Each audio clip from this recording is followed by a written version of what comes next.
चलो फाइनली ये पल आ ही गया जब मैं आसमान में खुले पंछी की तरह उड़ पाऊं।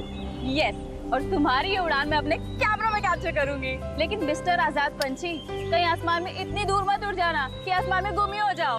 डोंट वरी मैडम, वैसे भी अगर रोनी जी आसमान में गायब हो भी गए ना तो वापस तो जमीन भी आना पड़ेगा ना। उड़ान भरने से पहले ही आप नीचे आने की बात कर रहे हो। चलो, हो गई तैयारी? All the best.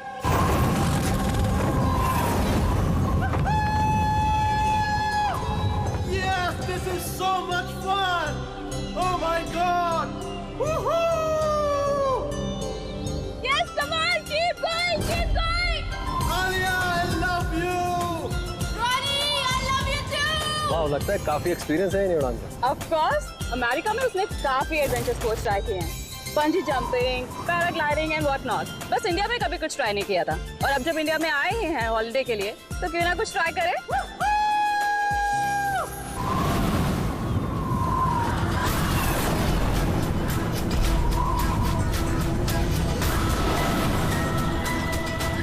रोनी को कुछ हो गया। जॉन, जॉन को कुछ हो गया, देखो।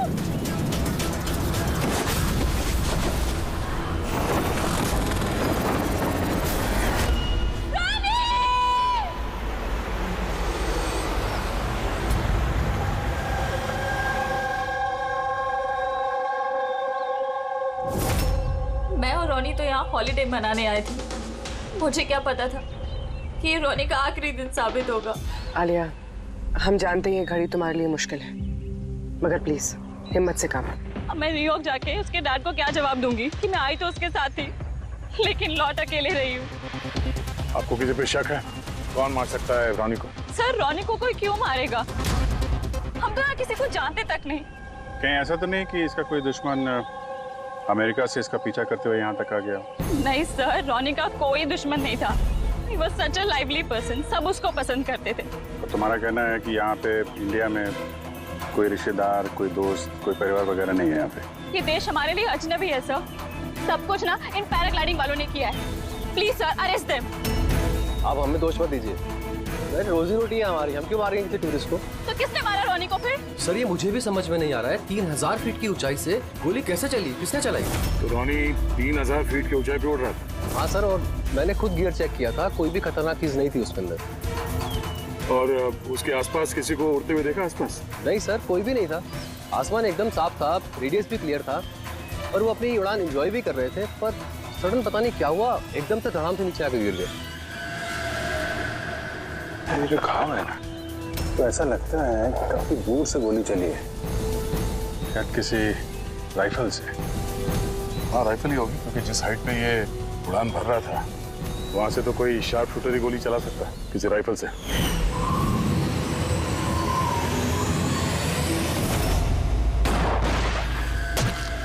जॉन, यहाँ आसपास किसी को गन या राइफल के साथ देखा है क्या तुमने? यहाँ पर गन लाना अलाउ नहीं है। आप असली गन की बात कर रहे हैं, वो दिवाली वाली पटाखे की बंदूक भी नहीं ला सकता कोई। आप लोगों ने देखा यहाँ पर किसी को? नहीं मैम, नहीं तो नहीं देखा। नहीं मैम। अच्छा आलिया, जब आप यहाँ पर आई रोनी के साथ, आपको किसी पे शक हुआ? कोई आप लोगों को फॉलो कर रहा हो, कोई आदमी जो गड़बड़ लगे? नहीं सर, ऐसा तो कोई नहीं था। तो क्या गोली आसमान से चली है क्या? सर, मैंने बताया ना, रोनी जी के आसपास में कोई उड़ नहीं रहा था, तो फिर आसमान से गोली चलाएगा कौन? हाँ सर, आसमान में कोई भी नहीं था। आप चाहें तो ये फुटेज चेक कर सकते हैं, इसमें कोई भी नहीं है साथ में।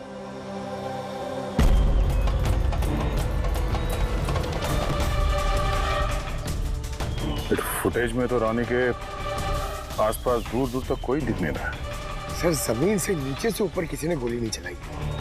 ये कह रहे हैं कि जब वो ऊपर उड़ रहा था तो कोई उसके आसपास नहीं था, तो ऊपर से भी गोली नहीं चला सकता। ये बताइए, ये गोली चली तो चली कहाँ से और किसने चलाई?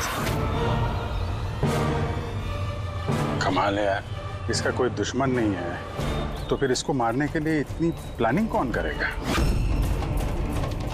एक टेढ़ा केस लग रहा है। तो किसी टेढ़े आदमी को भेज देते हैं टेढ़े सबूत, शायद उसे कुछ पता चल जाए।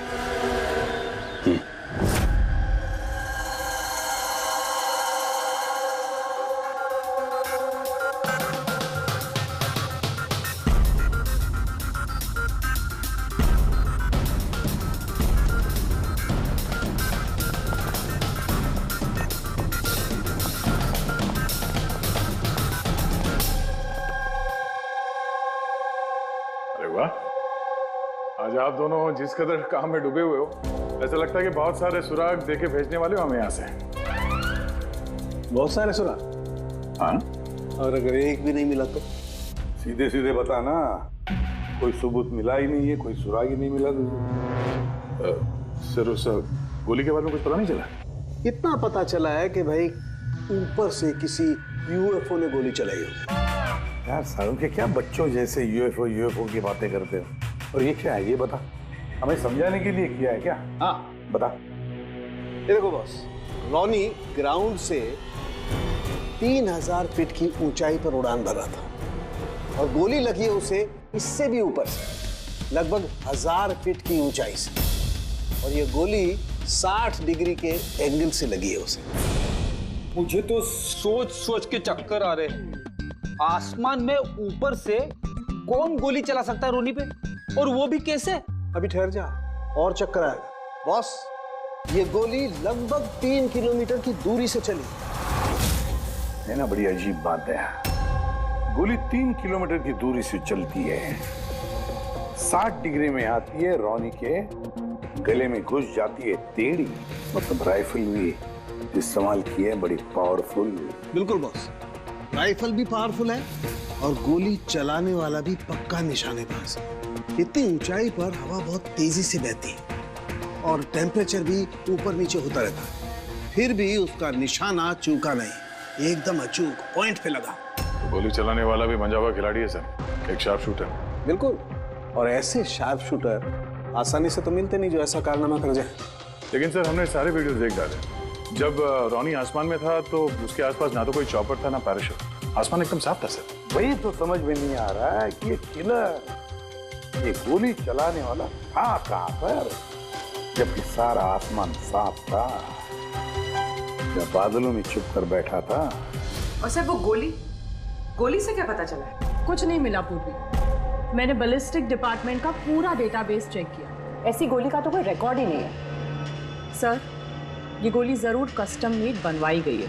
हाँ, अपने हिसाब से बना ली गोली, एक ऐसी गोली जो 3 किलोमीटर से चलती है और बिल्कुल निशाने पे लगती है।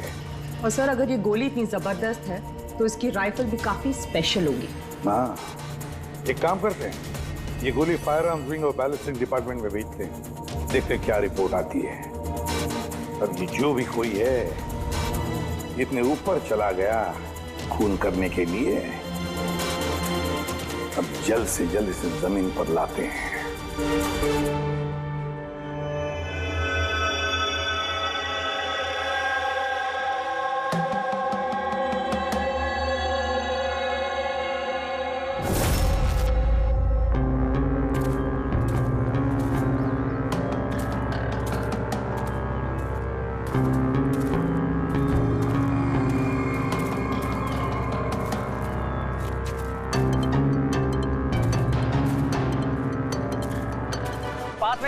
We can do it.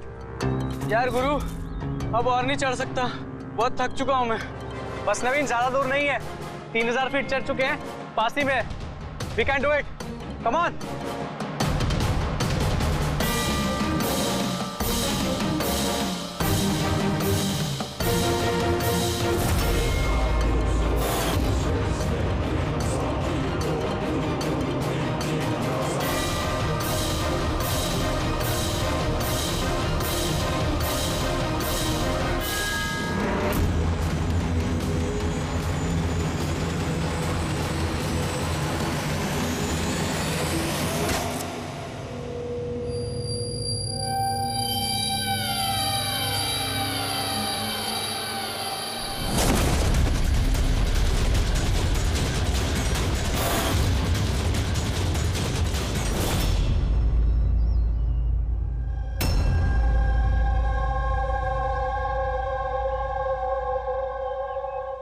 ऐसे लग रहा है जैसे रॉनी के मर्डर की फोटोकॉपी देख रहे हैं।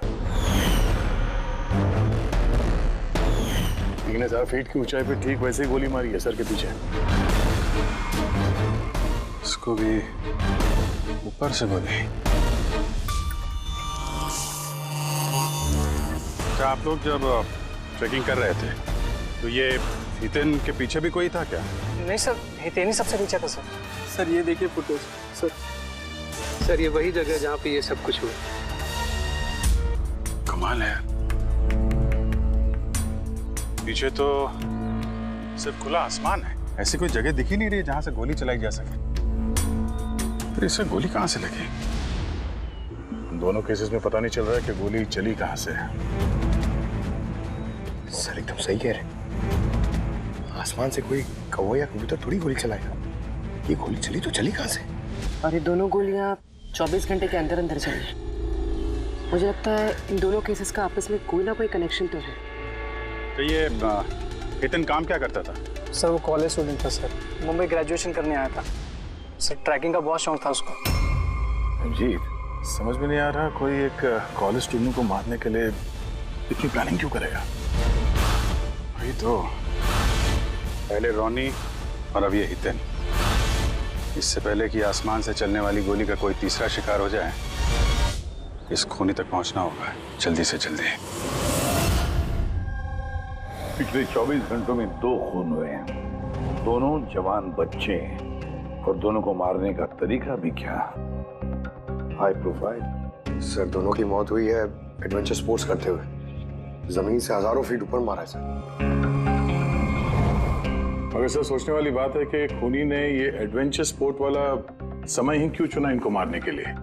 वो तो उन्हें कभी भी मार सकता था। इतनी लंबी प्लानिंग 2 बच्चों को मारने के लिए।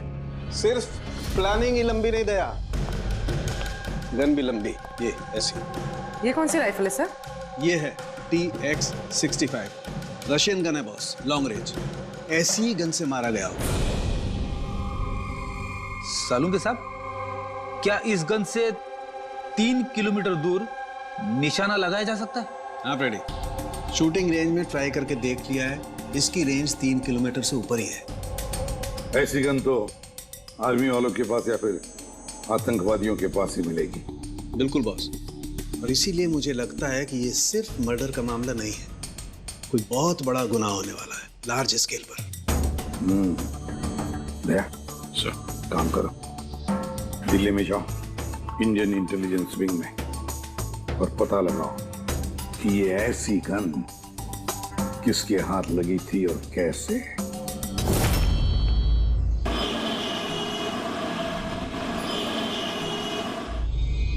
ये सारे खून इसी राइफल से हुए हैं, और आप लोग तो जानते हैं ऐसी हाई प्रोफाइल राइफल सबके हाथ में तो लग नहीं सकती। आप बिल्कुल सही कह रहे हैं सर, और गौर करने की बात तो ये है सर कि ये राइफल कोई खरीदना भी चाहे तो खरीद नहीं सकता। ये 1 या 2 पीस नहीं बिकती, पूरा का पूरा अलॉटमेंट होता है। तो पिछले कुछ सालों में जो आतंकवादी हमले हुए हैं उसमें ये इस तरह के राइफल इस्तेमाल हुए थे? जी हाँ। तो आपको किसी आतंकवादी गिरोह पे शक है? जी हाँ, अगर हमारा अंदाजा सही है तो हम जानते हैं कि इसके पीछे किसका हाथ है। कौन? इलवारे जिले में कुछ समय पहले हमारी आर्मी ने बहुत सारे हथियार जब्त किए थे। उन हथियारों में ये वाली राइफल भी। हाँ प्रताप सर, सारे आतंकवादी मारे, उनमें से एक आतंकवादी बचकर निकल गया और हमने उनके सारे हथियार जब्त कर लिए। Well done Pratap sir. और जो आतंकवादी भागकर गया है उसके बारे में सारे पोस्ट को अलर्ट कर दो। तो ये काम उस आतंकवादी का हो सकता है जो बचकर निकल गया था वहां से? जी हाँ, और हमारी इंफॉर्मेशन के मुताबिक ये आतंकवादी गिरोह जल्दी ही कुछ बड़ा करने वाला है। शायद ये उसी की शुरुआत हो। ये दोनों जुर्म कोई मामूली खून नहीं है, ये जरूर कोई बड़ी साजिश है, बड़ी साजिश, आतंकवादी हमले की साजिश। हाँ सर, और इस हमले को रोकने के लिए पहले इन आसमान से चलने वाली गोलियों का राज का पता लगाना पड़ेगा सर। और इस राज का पता करने के लिए हमें सबसे पहले ये पता करना पड़ेगा सर कि आतंकवादी रॉनी और हितेन जैसे आम आदमी की हत्या क्यों की। वैसे क्या कॉमन है इन दोनों खून में? सर दोनों मर्डर हवा में हुए, दोनों बार गोलियां ऊपर से चली, हाई प्रोफाइल राइफल से। किसी प्रोफेशनल शार्प शूटर का काम है सर ये। और सर इन दोनों केसेस में कोई वैंटेज पॉइंट नहीं है, कोई ऐसी जगह नहीं है जहां पे बैठ के खूनी इन दोनों पे गोली चला सकता है। वैंटेज पॉइंट, वैंटेज पॉइंट, कहीं यही तो वजह नहीं हो सकती है? तो आप कहना चाह रहे हैं सर कि खूनी के पास कोई जगह नहीं थी बैठ के गोली चलाने की, और उसे ये पक्का करना था कि उसका टारगेट छूटे ना, उससे कोई चूक ना हो, इसलिए वो इन दोनों पे प्रैक्टिस कर रहा था। Exactly Abhijeet, exactly. वो निशानेबाजी की प्रैक्टिस कर रहा था। मतलब सर उसका असली टारगेट कोई और है? सर अगर कोई वेंटेज पॉइंट था ही नहीं तो फिर वो हवा में गोलियां कहां से चला रहा था? पंकज, तुम्हारे सवाल का जवाब तुम्हारे सवाल में ही है।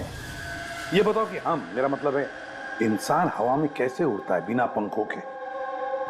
सर एरोप्लेन से या फिर हेलीकॉप्टर से। बस तुम्हारा जवाब मिल गया। लेकिन सर वहाँ क्राइम सीन पे ऊपर आसमान में कोई चॉपर तो उड़ नहीं रहा था, ना ही कोई केबल कार थी वहां पे। दया कुछ और होगा, कुछ और होगा। अभिजीत, मैप निकालो। वहां उस पैराग्लाइडिंग और माउंटेनियरिंग कैंप के आसपास देखो। मेरा मतलब है ऐसा कुछ है क्या जहां से आदमी हवा में उड़ सके? जंगल है, और हाँ, ये 2 हॉट एयर बैलून रेंजेस भी हैं। कर देखो जहां पर खून है उसके आसपास कितने रेडियस में है ये?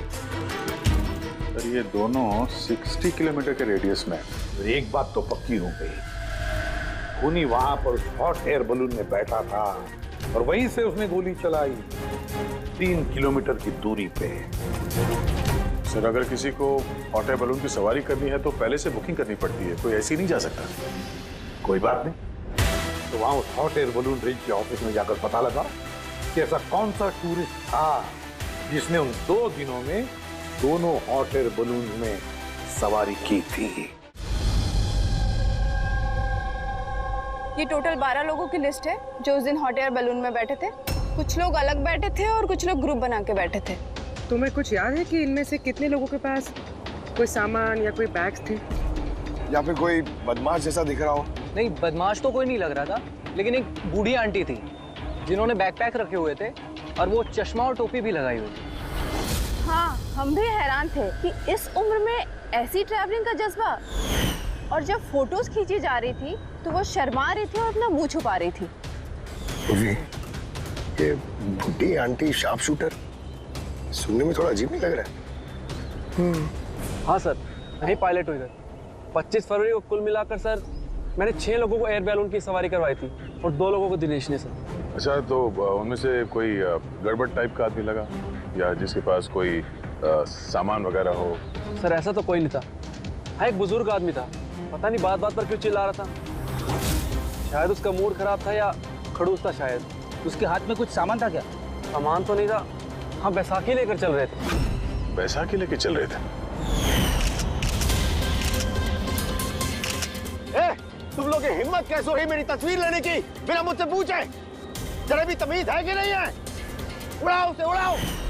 अच्छा, फोटो खींचने पे नाराज हो गए? कितनी अजीब बात है ना सर। लोग हॉट एयर बलून पे रोज रोज तो बैठते नहीं हैं, तो वो खुद ही फोटो खिंचवाना चाहते हैं ताकि वो इस मेमोरी को हमेशा अपने पास रख सकें। और कोई खास बात याद है उनके बारे में? सब पता नहीं बतानी चाहिए या नहीं। नहीं नहीं, बोलो, जो भी याद है खुल के बताओ। उन्हें चलता देख के लग नहीं रहा था कि उन्हें बैसाखी की जरूरत होगी, पर फिर भी उन्होंने बैसाखी पकड़ रखी थी। अच्छा,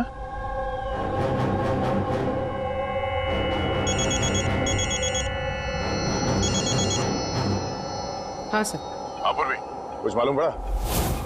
सर यहाँ पर एक बूढ़ी औरत आई थी और उसके हाथ में एक बैकपैक भी था, और हाँ, फोटो खिंचवाने से भी ऐतराज कर रहे थे। अच्छा, यहाँ भी एक बूढ़ा आदमी आया था हॉट एयर बलून में बैसाखी लेके, और उसे भी फोटो खिंचवाने से परहेज था। सर कहीं ये बूढ़ा आदमी और ये बूढ़ी औरत एक ही इंसान तो नहीं है? एग्जैक्टली, वही शार्प शूटर। उसके बैग में और इसके बैसाखी में वो राइफल था जिससे ये खून हुआ है। और सर दोनों दिन ये ऊपर अकेला ही गया होगा, क्योंकि अगर किसी और टूरिस्ट के साथ जाता तो फिर राइफल सेट करने में और निशाना साधने में काफी मुश्किल हो जाते। नहीं पूर्वी, मुझे लगता है वो अकेला तो नहीं गया होगा। मतलब हॉट एयर बलून चलाना और साथ में ये राइफल भी चलाना, दोनों काम एक साथ करना जरा मुश्किल है। इस हॉट एयर बलून का पायलट भी होगा साथ में। मतलब सर इस जुर्म में पायलट भी मिले हुए हैं? यस, एक काम करो, उस पायलट को पकड़ो जल्दी। उस दिन उस बूढ़ी औरत को ऊपर बलून में कौन ले गया था? पायलट कौन था? संजीव था।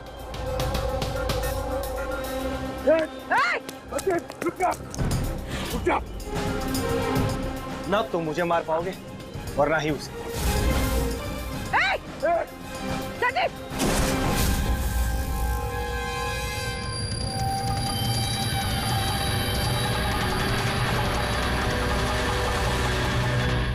ये तो अपनी जान देने के लिए तैयार था। ये कोई छोटे मोटे मर्डर्स नहीं है पंकज, कोई बहुत बड़ा मिशन है जिसे अगर जल्द से जल्द नहीं रोका गया तो कुछ बहुत बुरा हो सकता है। अच्छा गीता, 24 फरवरी को जो आदमी ग्रुप में नहीं जाना चाहता था, अकेले जाना चाहता था, उसका पायलट कौन था? कौन लेकर? सोलो ट्रैवलर को तो दिनेश लेकर गया था। कमाल है दिनेश, इतनी देर से चुप बैठे हो, कुछ बोल ही नहीं रहे हो। तुम लोग मुझे पकड़ नहीं पाओगे।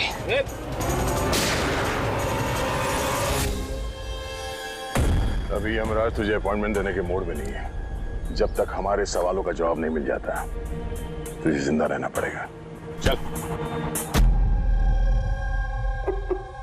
मार लो, जितना मार सकते हो मार लो, मुझे कोई फर्क नहीं पड़ता। वैसे भी तुम्हारे इन कानून के कमजोर थप्पड़ों में इतनी ताकत नहीं है कि मेरी जुर्म की मजबूत हड्डियों को गला सके। मुझे तुम्हारे साथ जोर जबरदस्ती करना होता तो उसके लिए तो 2 मिनट का काम है हमारे लिए, पर बाद में ख्याल आता है तुम्हारे परिवार का, तुम्हारी बहन। अगले महीने उसकी शादी है ना, कैसा लगेगा उससे कि उसकी शादी हो रही है और शादी के वक्त उसका भाई इस दुनिया में नहीं है? हा? और तुम्हारी माँ हर महीने खर्चे के लिए पैसे भेजती हो ना, तुम्हारे जाने के बाद कौन ख्याल रखेगा उसका? कभी सोचा इसके बारे में? हाँ? नहीं? चलो, अभी मौका है, सरकारी गवाह बन जाओ। वादा करते हैं तुम्हारे जेल जाने के बाद तुम्हारी माँ का ख्याल हम रखेंगे। सच? मतलब पूरा ख्याल रखोगे? पूरा ख्याल? हाँ, तुम्हारी माँ का पूरा ख्याल रखेंगे। तुम बस ये बताओ कि किसके लिए काम करते हो? तुम्हारा बॉस कौन है? बता दो, पक्का बता दो? हाँ बताओ।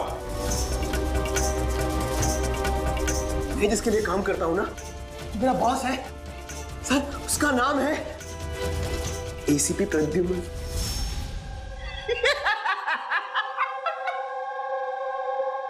एसीपी प्रद्युमन, जाओ पकड़ लो और गिरफ्तार कर लो उसे। कहा था ना, मैं कुछ नहीं बताने वाला, जो कर सकते हो कर लो। CID CID. Oh boss, boss.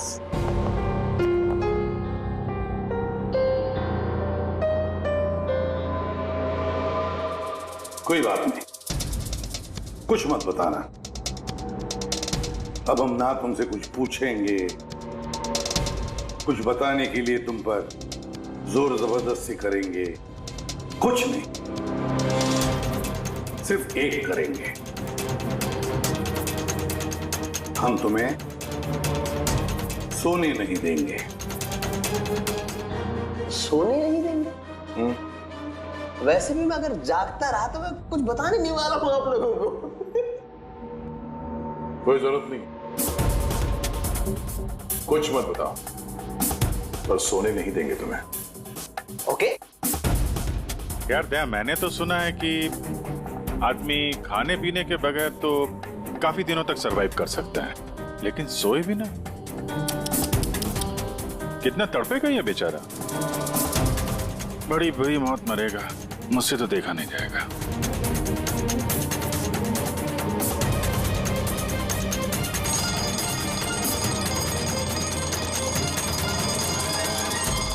समय काटने के लिए आसानी होगी। हाँ? अपने जिंदगी के आखिरी पल अपनी आंखों के आगे गुजरते हुए देखो, ठीक है? Thank you. सोने मत देना इसको।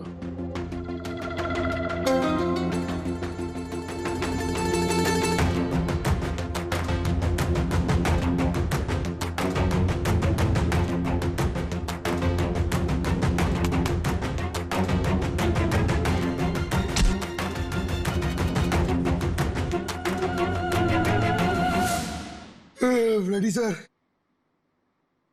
अरे कहाँ हो यार?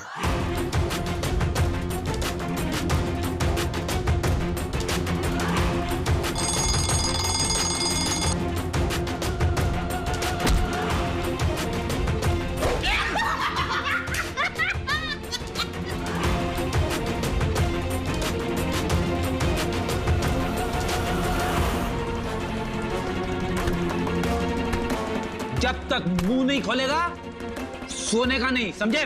5 मिनट में नहीं। नहीं 1 मिनट। 1 मिनट तो सोने दो। 1 सेकंड। सोऊंगा नहीं। नहीं सोऊंगा बिल्कुल नहीं, बिल्कुल नहीं सोऊंगा।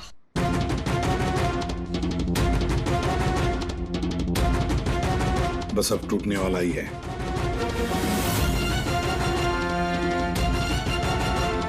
सब बकना शुरू कर देगा अभी।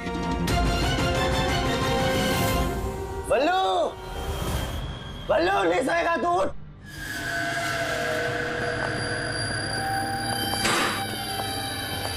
क्या सोना चाहता है? तो सोने देंगे ना भाई, क्या प्रॉब्लम है? चलो हम सोने देंगे तुम्हें। खाली ये बताओ कि तुम्हारे गिरोह का प्लान क्या है?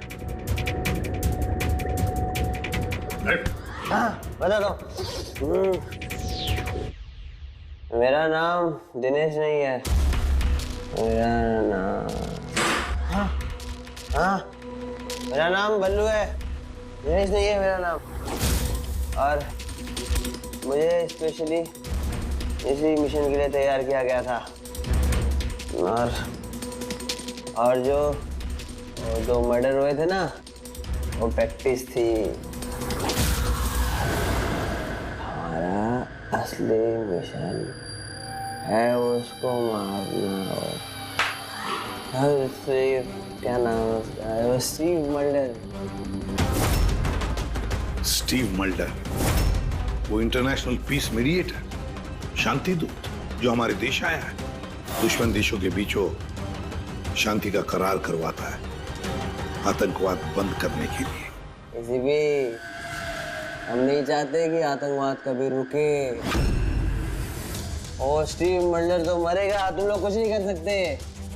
और तो कर भी लोगे ना, उसको बचा भी लिया ना, और स्टीव मल्डर को खत्म कर देंगे हम। हमारा जो शार्प शूटर है ना, एकदम रेडी। कहाँ मारने वाले हैं और कब? बोल। वो जब कॉन्फ्रेंस में भाषण दे रहा होगा ना, वो सबसे सही वही सबसे सही समय होगा, क्योंकि उस समय उसके आसपास सिक्योरिटी वाले नहीं होंगे। और जो कॉन्फ्रेंस है ना, ये बिल्डिंग की छत पे है, तो हॉट एयर बैलून पे हमारा शार्प शूटर जाएगा, वहीं गोली मारेगा। कॉन्फ्रेंस 1 घंटे में चालू होने वाला है, अभी जल्द से जल्द पहुंचना होगा। अरे तुम लोग कितनी कोशिश कर लो, नहीं बचा पाओगे उसे। और हाँ, अगर तुम लोगों ने बचा भी दिया ना, तो हम दोबारा प्लान बनाएंगे, दोबारा मार देंगे। कौन मारेगा? कैसा दिखता है वो? अरे मैंने उसकी शक्ल नहीं देखी अभी तक। जब भी आता है भेज बदल के आता है। तुम लोग क्या उसे पकड़ोगे? हॉस्पिटल ले जाओ जल्दी। सर, क्या हम हॉट एयर बलून रुकवा नहीं सकते जब तक ये कॉन्फ्रेंस पूरी न हो जाए? नहीं फ्रेडी, ये हॉट एयर बलून हम नहीं रुकवाएंगे। अगर आज रोक दिए तो कल दूसरा प्लान करेंगे। आज का प्लान हमें पता है, हम आज ही भिड़ेंगे इनसे।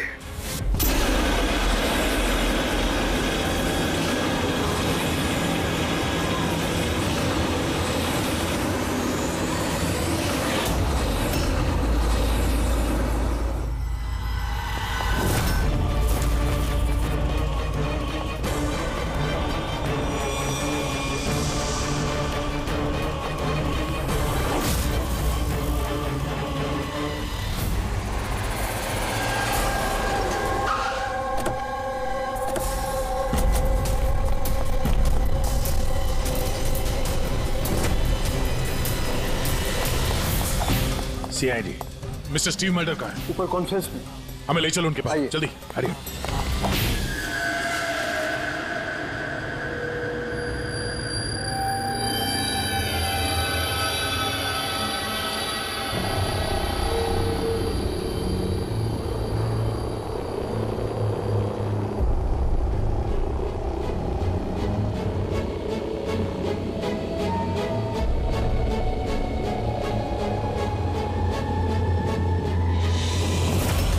सर यहाँ पे 4 बलून है, 2 हवा में है और 2 रेडी हो रहे हैं उड़ने के लिए। मेरे सामने जो बलून है सर,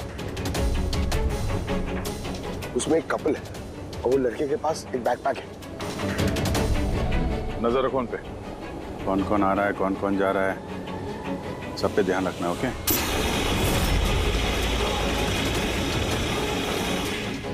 सर उनका बलून टेक ऑफ हो गया सर। हाँ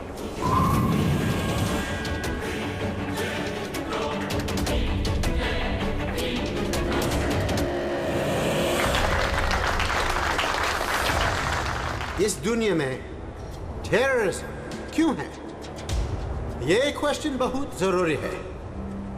और ये टेररिज्म तभी स्टॉप हो सकते हैं जब सभी देश भाई भाई की तरह साथ रहें। टेररिज्म को जड़ से उखाड़ फेंकना होगा हम सबको।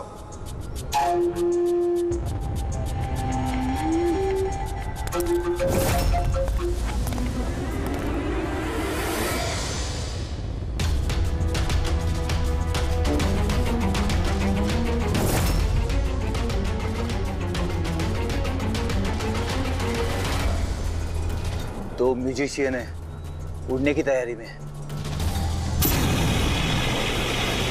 उनके हाथ में गिटार के बैग है। अब ये बताना मुश्किल है कि अंदर गिटार है या गन।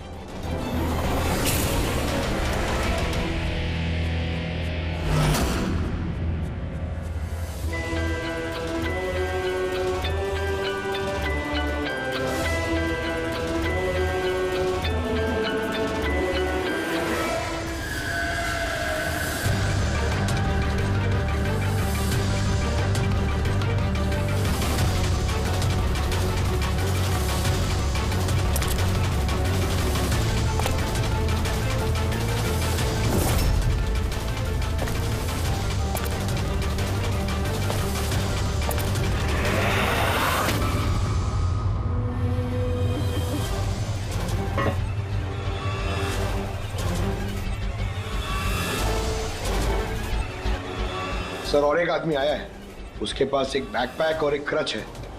वेट करते हैं।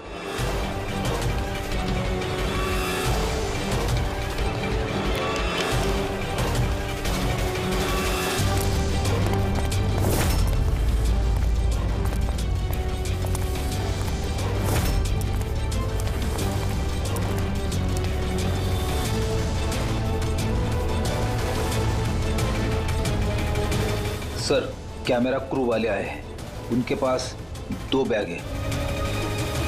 Camera crew?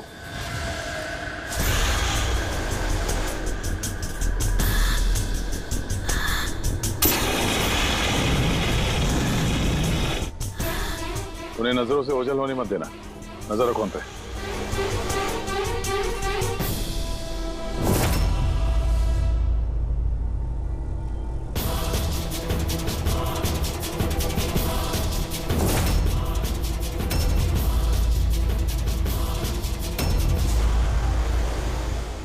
तो बहुत सारे बलून उड़ रहे। सुसाइड बॉम्बिंग क्या है? कोई खुशी खुशी हो अपनी जान देने को कैसे रेडी हो सकते हैं? जिंदगी अनमोल। Oh no. We need to respect ये सारे बलून? life। और हर देश वो कौन सा बलून होगा जिसकी हमें तलाश है? लगता है भेष बदल के आया है। ये तो शक्ल से कुछ गड़बड़ लग रहा है।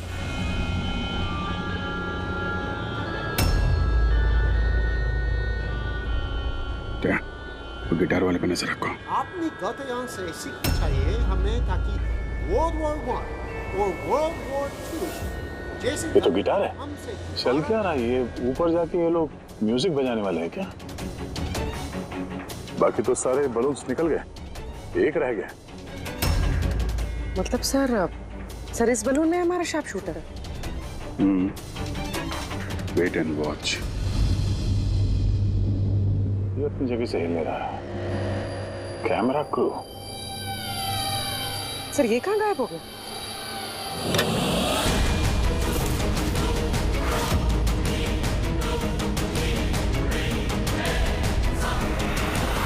सर इसके पास तो राइफल है, वैसे जैसे साड़ू के सर ने बताई थी।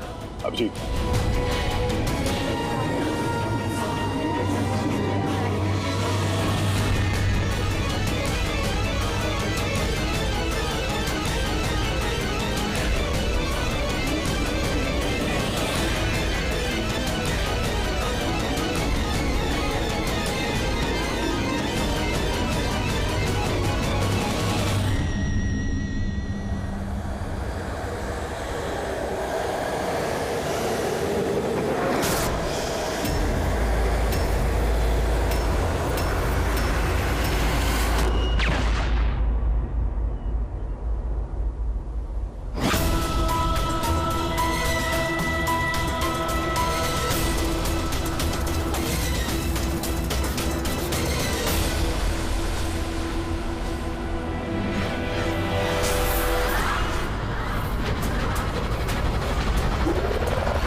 Mister Steve, your life is in danger.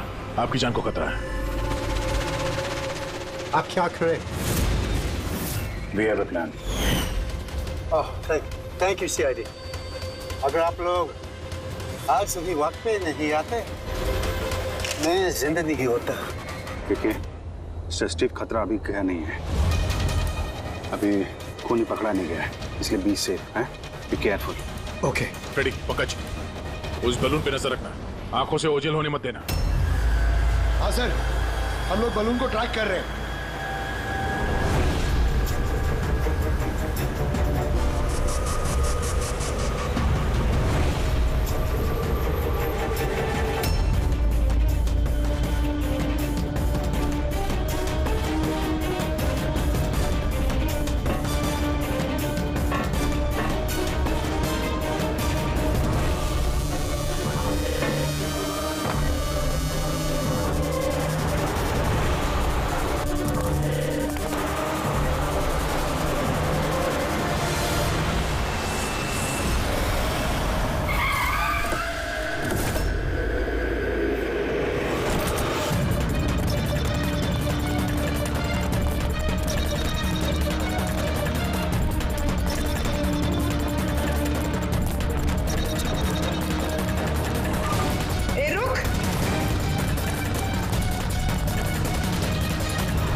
हाँ पर भी गुड जॉब, कांग्रेट्स।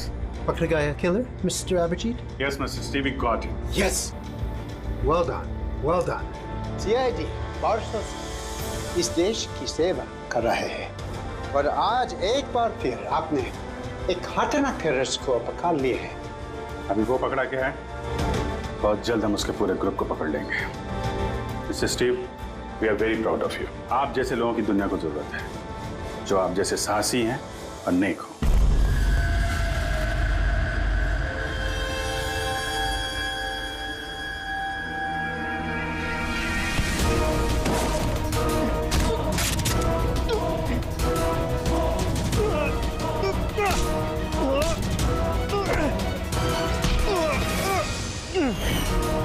तो तुमने भेस बदलकर रॉनी और हितेन का खून किया था।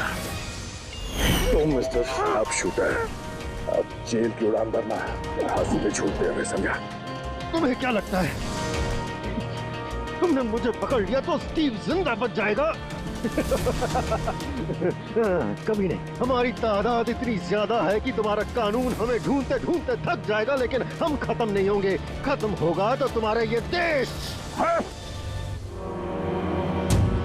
एक खटमल हमारे देश पे बुरी नजर डालने वाले आए और चले गए। जानता है हमारे देश को आजाद हुए कितने साल हो गए? 70 साल। और पिछले 70 सालों में हमारे देश के वीरों ने न जाने कितने आतंकवादियों का खात्मा किया है। आज तेरी बारी है, कल तेरे साथियों की बारी होगी। हमारा देश रहेगा और खुशहाल रहेगा। और अगर इस देश से किसी चीज का खात्मा होगा, वो है आतंकवाद। समझा? आतंकवाद।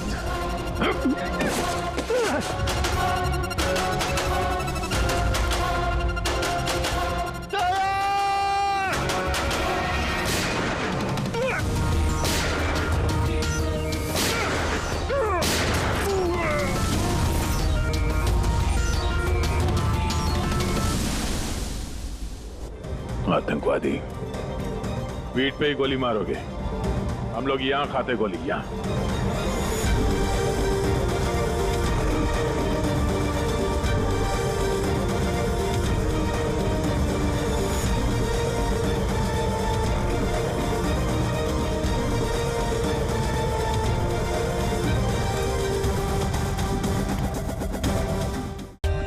For more updates, subscribe to our channel, click the show links and enjoy watching the videos.